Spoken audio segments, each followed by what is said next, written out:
What's up, everybody? Welcome to Kitchen Chronicles. My name is Billy Floyd, and that's The Commodore. This is Volume 1, Chapter 5, and we are with the Mad Scientist for the first time. That's right. This was November 15th, 2017. September. October 27th, 2019. It's a long time ago in a kitchen far, far away. No, that's some good stuff. We actually did a May 4th show. We'll get there, too. That was awesome when we did the lightsabers. That was awesome. So, yeah, this is September 15th, 2017. This is when we had no power at the house, I believe, is what was going on. Yeah, you guys didn't have AC. Oh, boy. That's right. That's right. That's how we ended up at your house. That's exactly how we ended up at the Mad Scientist's house. That was the very first of many times that you've bailed us out of tight situations. That's what I do. It's a tight spot. Yeah, so that's what friends are for. That was an interesting one. That was the first time and since then we've been to your kitchen how many times? We were just talking about this, almost half a dozen. For actual shows, 5, many more than that. Oh, yeah. We also did a special with you as well, right? Yeah, we did the Pulp Fiction Pulp Fiction win. That was awesome. So we've been to the Mad Scientist a half a dozen times. He has been to various kitchens around the state, been to here. How many times have we had shows together? In the dozens, I would imagine. At last check, we're close to 80 that I've actually been along for. Wow. In some capacity or another. And this is the story about the very first time that we crashed the Mad Scientist kitchen, which was super cool. It was last minute. It was in a rush, and I believe we even started the stream before we got to the house. You guys were actually broadcasting from my driveway because I don't live in Longwood. I live in Leesburg. And I get this text about half an hour from showtime.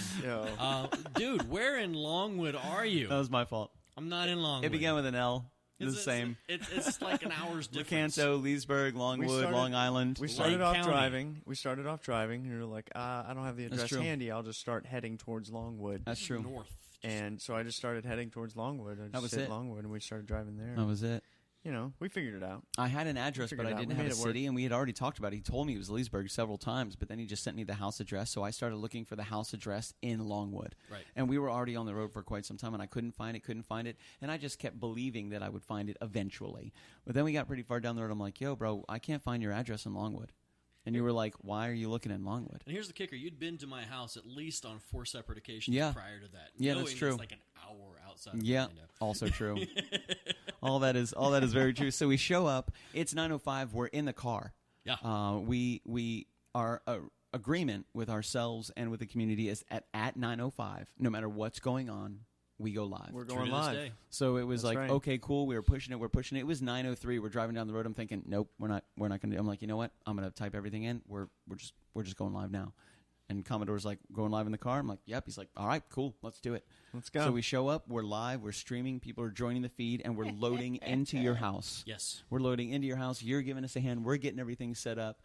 We were actually streaming not in landscape mode because we had the phone naturally straight up and down, like the little more of the what is that called? Portrait mode? Portrait. Yes. Yeah, so we had it in portrait mode.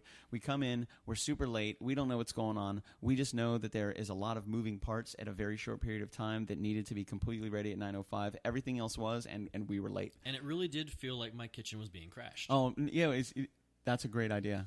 It was like you didn't even know these guys were coming. Next thing you know, like KitchenKillaz are at your house. Why are you in my house? Why are you in my house? Rushed your kitchen, and we set it on. That was awesome. Live. It was a really cool load-in. It was a really cool setup. Everybody knew what they were going to do. We got in. We got set up. There was a lot of hands. There was a lot of movement, and we got everything ready to rock and roll. Next thing you know, within minutes. It's crazy that was our fifth show, and we were already like boom, boom, boom, boom, boom. Yep. Like we went in there, and we went in, and we set everything up. Like I think you were humoring the crowd. Oh yeah, and you guys were bringing thing, and bringing we were equipment. just like. It was like I'm holding the phone. People would bring me a piece at a time. I'm like, chink, ding, ding, ding, ding, ding, ding, ding, ding. Okay, we're good. Let's rock and roll. This is before we had a directional mic. It's before we had the battery-operated lights. We had the Fender amplifier. We had the 2 LED lights that were everything was plugged in. Extension cables everywhere. If we didn't have that matchbook.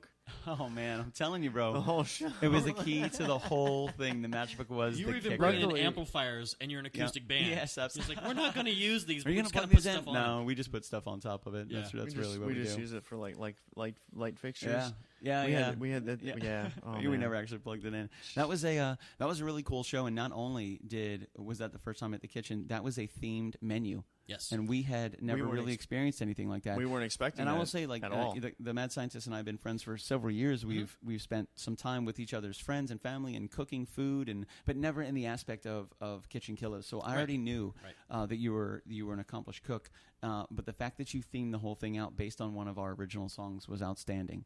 And he based it on Drift, Slide, Collide, which was super cool. And tell us a little bit about the menu. It was all word: Drift, you had Slide, you had Collide. Like, what was each one? So the Drift, actually, I had things out of order, but I like to start with dessert anyway. So we had a Snowdrift cake, which was like a coconut cream cake. Oh, so good. That was good.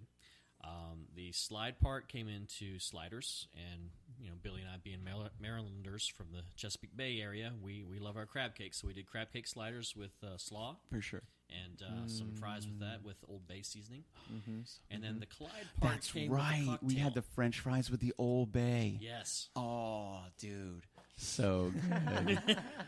So good. Oh, what was the cocktail? That was a cherry. It was a cherry cola collider. That's right, cherry cola collider. Coca-Cola with cherry rum and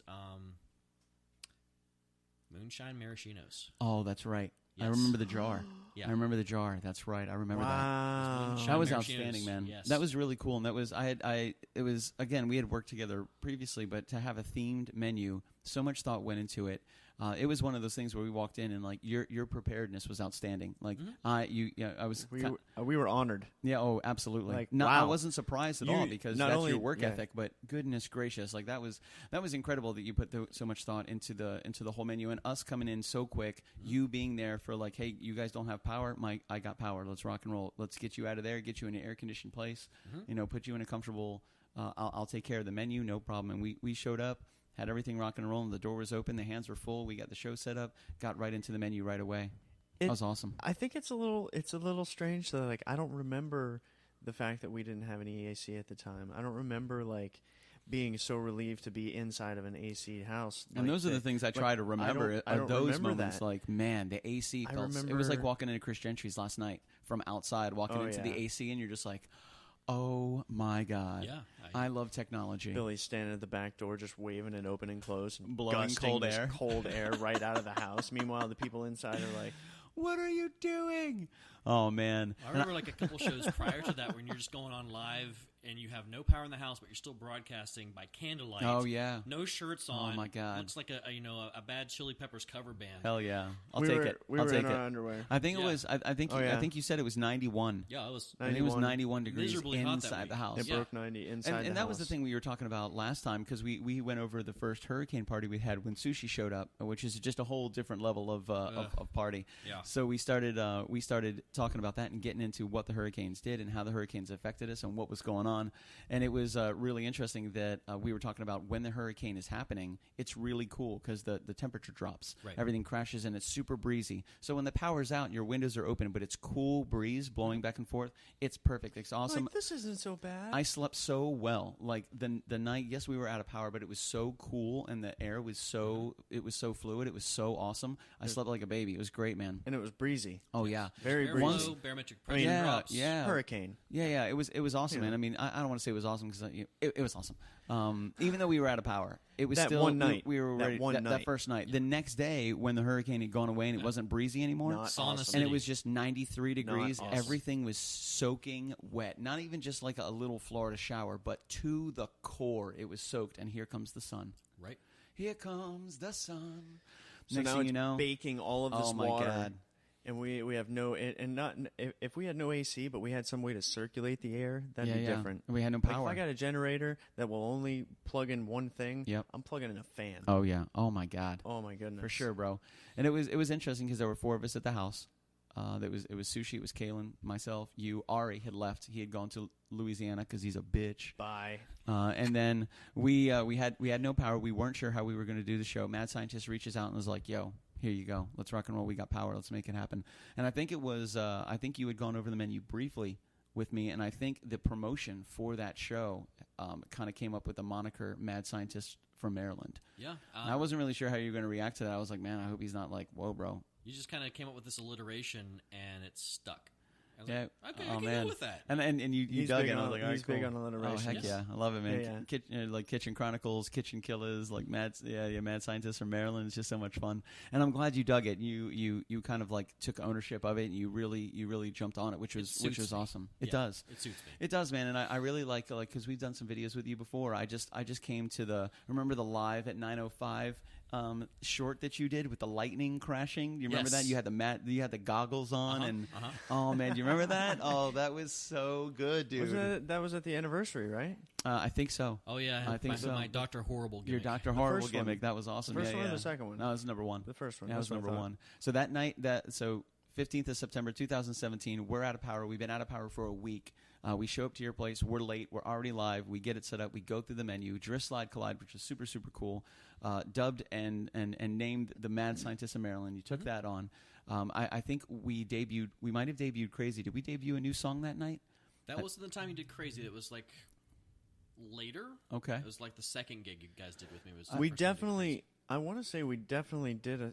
I don't know, man. That was such short notice. It was, we might not have. And it was Yeah. it was in the very beginning of it, so Yeah. I don't think we were I was taking still- live requests at still the time. bugging the crap out of you, saying you guys need to do this song. It's Yeah, like, it's we'll true. get to no, it. because the chapter 3 we did More Than Words. Oh yeah, we did Extreme, and Yeah. for Jimmy we did his song too. exactly. It was short notice. We might not have done. So we might that's not have done a new probably the song only for reason we the didn't- Mad Scientist yeah. that night. You still owe me a cover then. Probably. Ouch. At We're least. down one. We're down Man, one. How good does it have to be 2.5 years late? Yeah. I'll tell you, man. It was Calvin Phillips was 10 years late on a round of golf. For my 30th birthday, he promised me a round of golf. For my 40th birthday at Andretti, I reminded him that he still, a decade later, owed me a round of golf. 10 years. Oh, we're 10 going years, to Disney. bro. Yeah. We're going to Disney. Uh-oh. So it was that was a lot of fun, man. That was really great.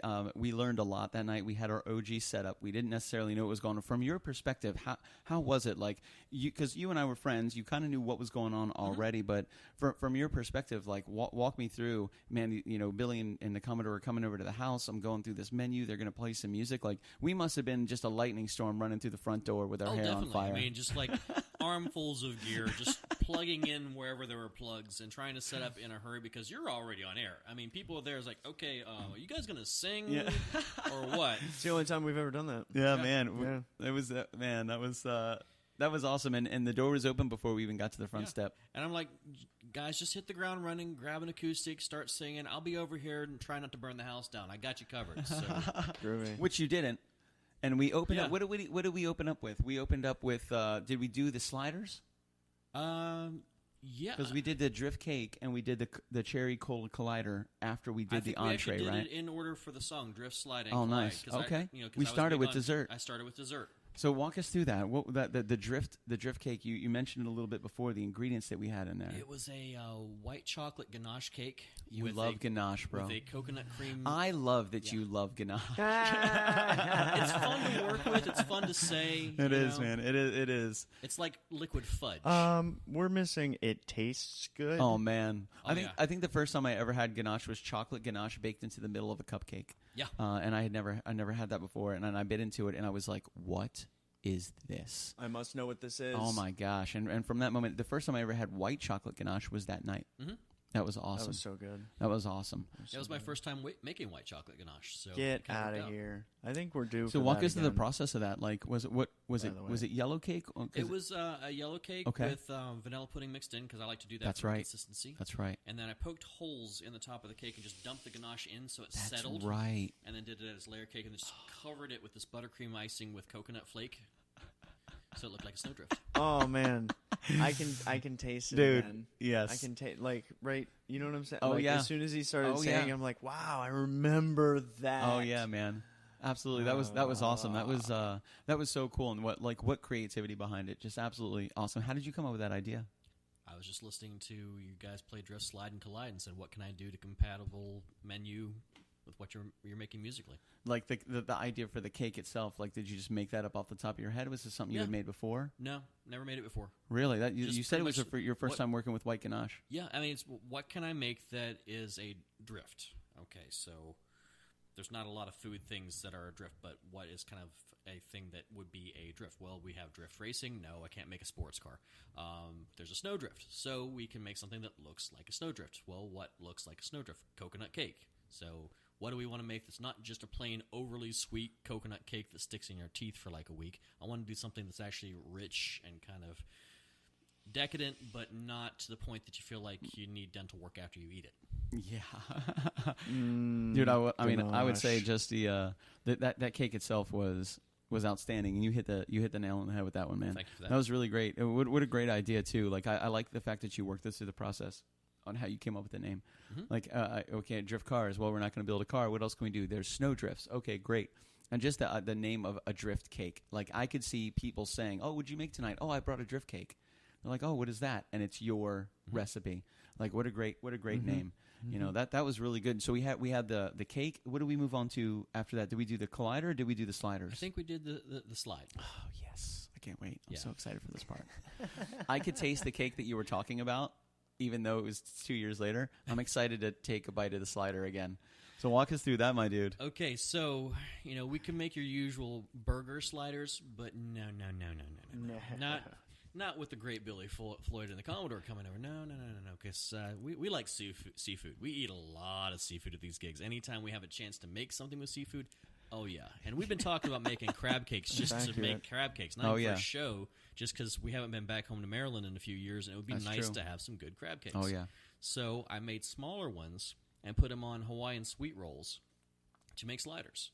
Awesome. And then a little bit of southern slaw on top of there just to give it a little bit of consistency, and then like a homemade remoulade dressing. Dude, that remoulade was badass. That was really good. I'm glad you said that. And I'm glad you did that because, again, I got to experience the crab cake all over again. A little bit of a spice to it. Yeah.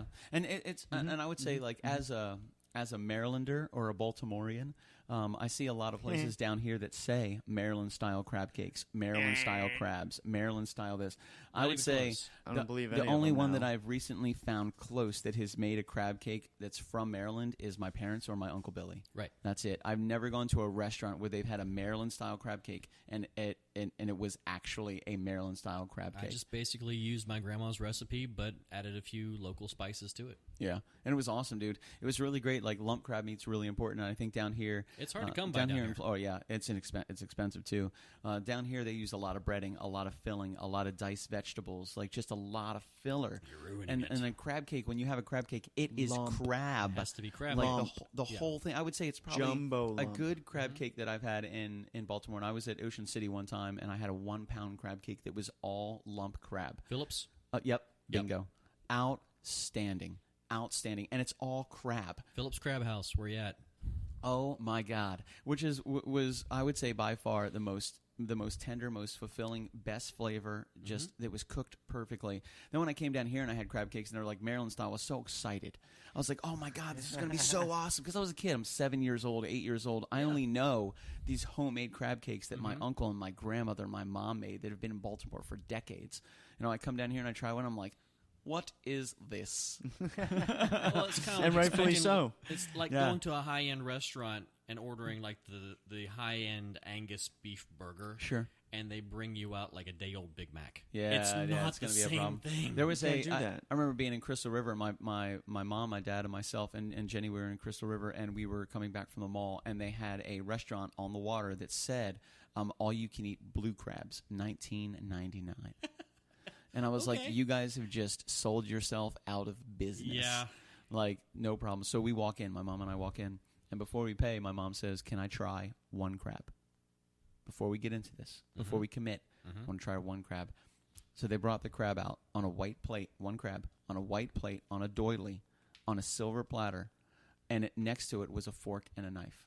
And they like set this crab down on a doily. My mom will most certainly say and restate the fact that it was on a crab I on can a hear her doily. fuming as you're Oh telling my the God! story. On a white plate, on a silver platter, with a fork and a knife and a napkin under that.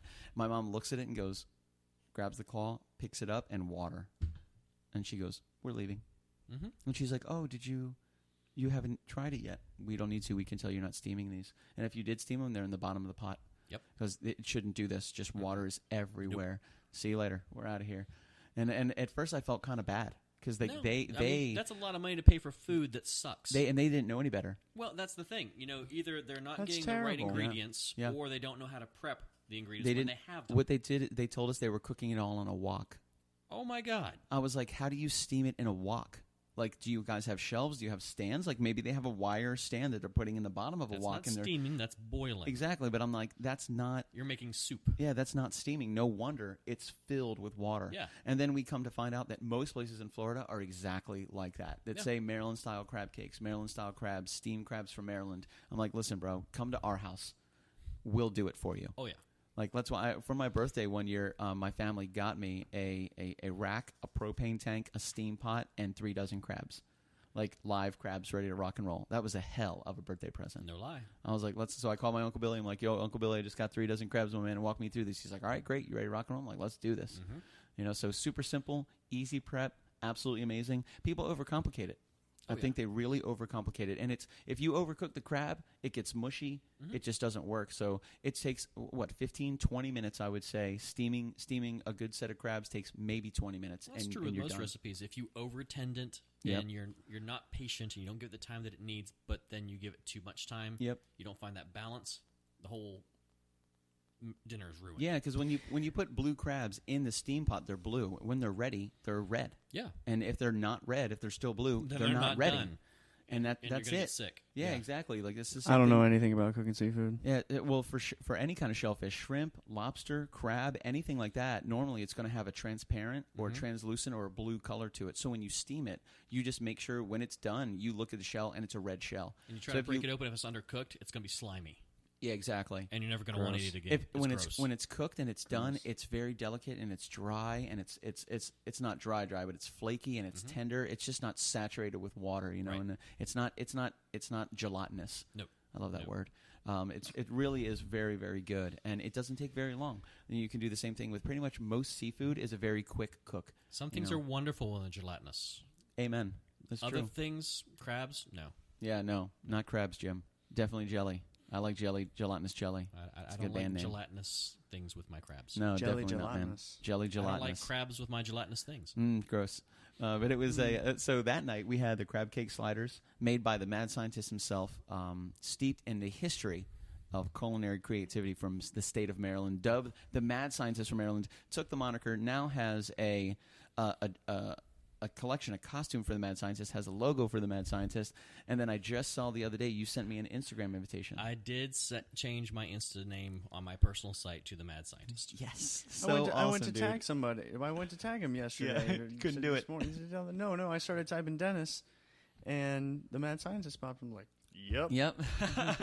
Sweet. So awesome, man, and that was kind of the beginning of a very cool journey that this has been. Oh, yeah. A very cool journey. So we chatted about the drift cake, we chatted about the crab cake sliders, but we also finished it up with a cherry cola collider. Yes. So usually I like to make a cocktail if there's going to be a menu. If we're theming it out, let's theme the whole thing out. Oh, yeah. And, I still remember the Bombshell show where you showed up as a bartender that entire night and you had individual drinks for so many different characters. For every single person had their own individual cocktail before the night was out. Dude, that was it. There were a lot of people there. Yeah. Not to give away that particular episode, but Oh, I would ask man. every person that stepped at the bar, tell me 3 things about yourself, about your personality. Tell me 3 things about your personality traits. And I would reach under and I would grab ingredients and I would custom create a cocktail with 3 ingredients based on the traits that they gave me. I'm excited to talk about that show. Yeah. That's going to be a Preview. real. That's going Wow. to be a really No really good spoilers. one. And there's so many shows that you've been a part of this with us in regards to food and drinks, and sometimes just showing up to create an incredible dessert. So I'm really excited that the time that we had you and Jason Sofka in the same place, and you Yeah. killed it on dessert, and Jason created that menu. Boy. It was outstanding, and even working with Rob from AKT Sure. today, I'm really excited to see the collaboration. I don't because like it's to just show up empty-handed. so much creativity, man. So much creativity, and even today after the show, what are we doing? We're doing French toast cornbread. Yes. What is that? Is it exactly what it sounds like? Pretty much. And it's so, and you said topped with baked apples and fresh cream. Yeah. Oh, So basically, What? I baked a pan of cornbread, and I baked a pan of cornbread. this is something that I tried when I just ran out of bread for French toast one morning for breakfast. And I took a little square of it, I soaked it in the leftover slurry with the eggs and the cream and the sugar that I use for French toast, threw it in with a little bit of peanut oil and browned it on each side, and then just put some syrup on top of it, and it was amazing. And that is why we call you the mad scientist. That's it right there. Just take what you have and run with it. And that's it. I can't wait to taste it. Yeah, there's so many people that operate by instructions only. You know, like coming from, especially cooking on a budget or eating on a budget, like I've learned really quickly that I'm going to have so many more options if I look at my ingredients and see what I can build with what I have. You know, and sometimes the best things come from such the simplest items. To cook without a recipe, can you imagine that? Right? How awesome is that, man? That's good. Most of the stuff that I've cooked, and I love to cook, most of the stuff that I make off the top of my head. Like, I just do it by what I think would be good, or taste, or flavor, or smell. You got to know really your important. palate. Yeah. You know your ingredients, know what you're working with, but know what tastes good to you. Yeah, smell's really important. Like, if anybody ever uses the popcorn button on their microwave, I suggest don't do that. No. Wait for that perfect buttery smell. You're ready. Yeah. That's it. All you got to do is pull the door and close it. Just stop it from microwaving. You'll hear a couple extra pops as it calms down. You're ready to rock and roll, baby. But if you go another 5-10 seconds more, now you're burning it. It's going to have that weird smell, that weird kind of bitter flavor. Your microwave is ruined. I just listen for the pops. Yeah. It smells like butter the whole time. Yeah, I focus on when it's strongest butter, I'm like, done. Ready to rock and roll. Strongest butter. That's it right there. Because I can smell like the levels of buttery. And when it gets to the very top and you're just overwhelmed with waves of butter, I'm like, yep, it's done. So I just hit the cancel button and I just let it kind of calm itself down. It'll pop a couple extra times and then it's out. Like I would much rather lose some kernels but have perfect popcorn than have all the kernels popped and have it burned. Totally. You know, or have it overcooked. I agree with that 100%. You can waste a handful of kernels or you can waste the whole damn bag. Yeah, and then what I do is I turn the bag upside down because it's got that little vent hole, and I just shake it, and all the kernels come out, all the seeds. So then I turn it back upside down, and it's all popcorn. Little trick for you. I did not know that trick. Life trick. Pro tip. Yeah, man. My Top tier Patreon. My family used to do that microwave popcorn on a regular basis. And Yeah? nobody's Have you guys ever showed me made that stove popcorn? You know, like the Ready Pop? Is that what it was called? Yeah, when Yeah. I was super They did it in the young. movie Yeah. Scream. Yeah. Yeah. I've never made it before. I've seen it in the store, and I look at it, I'm like, I don't know. That looks It explosive. happens. That looks volatile. I used to take that camping all Well, the that's time. why It's great there's on a really- campfire. That's why there's foil over top of it, so they don't fucking fly everywhere. Yeah. True.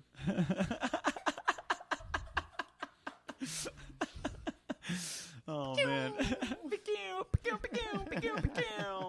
Oh man. So it was so we went through the drift, we went through the slide, we went through the Cherry Cola Collider. That's Yes. right. Cherry Cola Collider. Walk us through that one. Coca-Cola Nice. over some. Now why not Pepsi? Ugh. Pepsi's the devil. Tara would murder you. Oh God, she As owns she stock as in Coca-Cola. as True she story. slowly She's and drinking a successfully Coca-Cola. sips her Yes. Coca-Cola. We don't have Pepsi products in my house. The fact that I'm drinking a Mountain Dew right at the That's why moment, you're on the other side of the I feel table. like I'm cheating. Yeah. But yeah, At least you're right here in front of her, so you can, you're transparent with your infidelity. and preferably with Coca-Cola. If you could get it from the glass bottle, that's our choice. Oh yeah. I would say I love the fact that every time we go over there, you guys have the little bottles, the Yeah. little glass yeah. bottles of Coke, which is just enough. Is it 10 ounces? 12? 6. It's smaller? 8? 8 ounces. Yeah. Awesome. And I'm glad. It's the perfect amount if you want to It do is. a tall rum and Coke or Jameson's and Coke. It's the right amount of Coke for one shot of alcohol. Oh, nice. That's awesome. You're like, hey, thank you, Coca-Cola, for portioning this for us. So you had Coca-Cola. Coca-Cola from the glass bottle over crushed ice. We had Nice. cherry rum. Crushed ice. And then a splash of amaretto to kind of give it a little bit of extra sweetness, that kind of vanilla-y flavor. Yeah, that's right. I remember that. And we threw in about 3 maraschino cherries that were soaked in moonshine. That's right. The moonshine. You just had the thing of cherries in the big old moonshine. mason jar full of moonshine So and maraschino cherries. I believe we all tried a couple of those. And I'll tell you, I'm not a fan of maraschino cherries. I've tried them over and over again.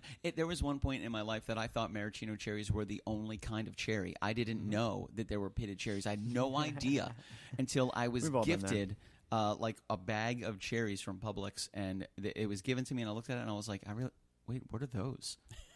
And I pick it up, and I'm like, this is a cherry? Yeah. And then, one of my friends was like, there's a pit in it, so just be careful. And I was like, okay, That's cool. where cherries come from. I took a bite of it, and I was like, oh, my God. I'm like, what are maraschino cherries? What are those? What trees do they come from? Are they manufactured? Are they synthetic? Do they come from a can? Are they put there by a man in a factory downtown? Like, where do No, these Billy, cherries those are come peaches. from? Yeah, they are. They are Millions, peaches. millions, and millions of them. So seriously, is there a maraschino cherry tree? There is a type of cherry that they do use for maraschino cherries, but there is a process involved where they soak it in a mixture of sugar and liquor. Really? So maraschino cherries do, in fact, contain a certain amount of alcohol. Interesting. I didn't Not know as that. much of the alcohol as we had, Not, though. I mean, not Oh, moonshine boy. This was alcohol. straight I up hope not. Kentucky moonshine. That's right, baby. We're the mad scientists here. Yeah. You So don't just this- get regular maraschino cherries, bro. This shit was flammable. We work. You work a lot with fire. I love working with fire. Love it. If I can set something on fire and still maintain my eyebrows by the end of the night, it's been a good day. Oh man, and I'll say, like, you're cooking with fire when you set the smoke alarm off in the kitchen. I've done that a few times. Yeah. I don't actually. There might be some that we still need to put back up. Yeah. Well, that was man. Probably. That was such a good night. The drift cake. The crab cake sliders, the cherry cola collider, just incredible, man. A fully themed menu. The very first time we crashed your kitchen, came in with our hair on fire, no power at our house. Opened up the doors, brought it in. You guys had the dogs with what you a too, fun right? show. We probably had Luke and Leia with Yep. us as well, because we probably wouldn't have left them. No. Left them at the house. Not in a hot No house. way. Yeah, way too hot. There was one day I actually took them to work with me because it was so hot. I brought them to work, and they just slept in my office the entire day. And at that time, I had a very, very small office, so it was tight quarters. And they It was didn't know tight what to quarters. make And of it was- Seamus, and it was because cold. Seamus was big even as a puppy. Oh He's my like God! 5 times their size, and looking at him through the cage, like, you're not letting him out, right? How old was Seamus when you got him? Seamus was barely a year old when you were doing the gig. So But when I first met Seamus, you had the chance to meet Seamus when he It was was a couple about years 2 ago. It was 2 months old. That's right. Right after we first got lots of energy, super fluffy, Oh, yeah. huge paws, and a lot of very loose skin. Yes. Which I knew right away he was going to be a big puppy. Like, Oh, he yeah. was going to grow Huge. into that. And he has not slowed down at all. He's actually the same speed and the same maniacal behavior, but just another 60 pounds. Oh, yeah. Right, how much does he weigh? He's right between 60 and 70 pounds at When this you point. told me that the very first time you told me how he hits the couch, Yeah. like, that's just incredible. Then I saw him do it one day because he got a case of what you guys call the zoomies. Zoomies, That is yes. incredible, man. So you have a 60-pound dog running around with the zoomies, that just like a high-speed bullet. Oh, yeah. Man, we had a golden retriever when I was really young. He just showed up in the backyard one day. We called him Rudy. He was really young. But when we would get home, he was so excited. He would jump on one chair, jump to the couch, jump to another chair, jump to another couch, jump down, and he wouldn't hit the bottoms of the furniture. Oh, no. He would run along the backside of the furniture. The He floor was is so lava. excited. It's like watching NASCAR when they're up on the embankment. That's how he runs. Oh, man, so awesome. So fast, bro. Yeah, we had Luke and Leia that night. Yep. Yeah, it was really, really hot. Dude, thank you so much for having us, man. That was such an awesome... And it was kind of crazy because the concept was not known very well. No. It was still kind of interesting. There were still new people What getting exactly involved. is this thing we're doing, you know? We still have people. I mean, I would say even last night at Gentry's house, there were a lot of people, and a lot of people were like, wait, I don't what? understand. One of my favorite things to do is hear other people tell other people what we do and get it right. That's one of my favorites, where they're like, "Oh, this is what they do. This is what they do." There was a guest last night that was telling somebody that was sitting down in the chair. I just heard her say, "Yeah, they're called the KitchenKillaz. They travel around people's houses and play in their kitchens on Friday night." And I was like, "Yeah, Basically, yeah. that's pretty much what we do. Like, that's great. Thank you for keeping it simple." Mm-hmm. You know, and that was the 5th show of ours, and here we are. How many shows later? I don't even know how many. 2 years worth of shows. We're well past the 2-year mark. Oh, since yeah, then. well past 100 shows. Yeah. Well past 100 shows. And again, if you want to include Mondays and Wednesdays in those shows, now we're really, really getting far. Yeah. Millions. Yeah, well, millions. Millions of shows. Billions and Billions billions and shows. billions. We're not gonna of stop. shows. We're gonna do 10 billion.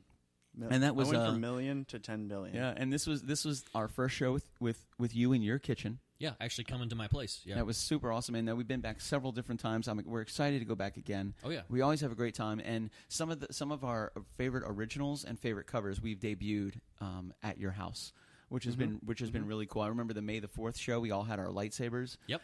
Which was super cool. Immediately when I watched the video, I thought we should have put the lightsabers in the shape of a number 4. And I was like, next time. Yeah, but Next time. we would have screwed it up because we would have done it backwards. Yeah, we would have done a bit backward for. We've learned so much since then. Yeah. It was a huge, huge learning experience. Oh, yeah. That was awesome. Dennis, thank you so much, my man. This My is pleasure. super cool. What is your social media? Where can the people find you? I know we just talked about your Instagram page. Instagram page is the Mad Scientist DC. Nice. My Facebook page is still just Dennis Cutter. Nice. And we also have our cosplay page, House of Dun Cutter, at Facebook.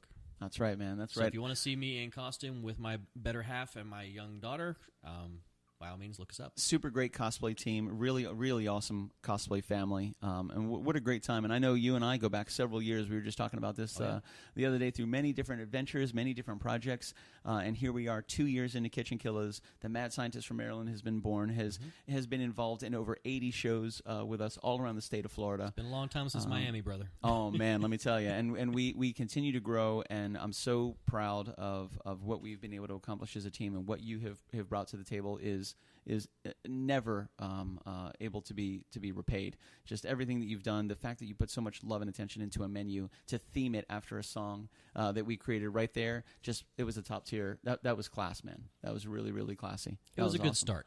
Yeah, man, it was a really great start, and we've grown from there. And honestly, like, you already impressed me as a creator and a cook, and here we are, 80-plus shows later, and you have not stopped impressing, I think, both the Commodore and I. At the same time, every time you make another cake, I'm like, geez, good God, man.